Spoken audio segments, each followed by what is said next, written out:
ఒక చోటంట డబ్బులు కట్టలు కట్టలు కింద పడి ఉంటే ఆ డబ్బులు మనకు దొరికితే బాగుండు అని ఎవరైనా అనుకుంటాం కదా. సరే, లక్ష్మీదేవి ఆడ పడింది, ఎవరు కొత్తయో ఏమో చూద్దాం అని అనుకుందాం. మామూలుగా కథ స్టార్టింగ్ చేశా కాబట్టి చెప్తున్నా. అయితే అక్కడిని ఒక 4-5 కలిసి సినిమాకి వెళ్ళారంట. సినిమాకి వెళ్ళి వస్తూ ఉన్నారంట. వచ్చేటప్పుడు ఇంక డబ్బులు అంత దూరానే ఉండేవి. ఈలోపు వీళ్ళకేమనిపించింది, అరే మనం రోజు ఈ దామనే నడుచుకుంటూ వెళ్తున్నాం కదా, ఇలా కళ్ళు మూసుకుని నడుద్దాం.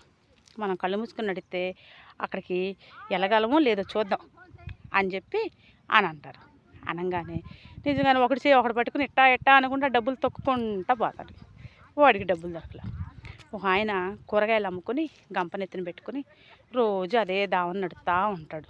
ఆ రోజు ఏమైంది, కూరగాయలు ఎవరు కొనలేదు, నేను ఏం చేయాలా అనుకుంటా దిగాలుగా నడుచుకుంటూ వస్తున్నాడు. ఆయనకి ఆ డబ్బులు కట్ల కనపడ్డాయి. అబ్బా, నా జన్మ ధన్యమైపోయింది, ఈరోజు కూరగాయలు ఎవరు కొనలేదే అని నేను చాలా బాధపడ్డాను. ఇక్కడ ఎవరో ఎంత డబ్బు పెట్టారని గబగబా కూరగాయలు కింద పోసి అవి సర్దుకుని పైన మళ్ళీ ఆ డబ్బు పైన కూరగాయలు పెట్టుకుని టకటగా నడుచుకుంటూ వెళ్ళాడంట. అంతే కదా, మన కళ్ళ ముందే మనకి డబ్బులు ఆడ కుప్పలు పోస్తున్నా మనకు కనపడకోకుండా వేరే ఆలోచనలు వచ్చినాయి అంటే దానికి అర్థం ఏంటి, మనకి ఆ డబ్బు దక్కే ఒకతా లేదు, తినే రాత లేదని కదా.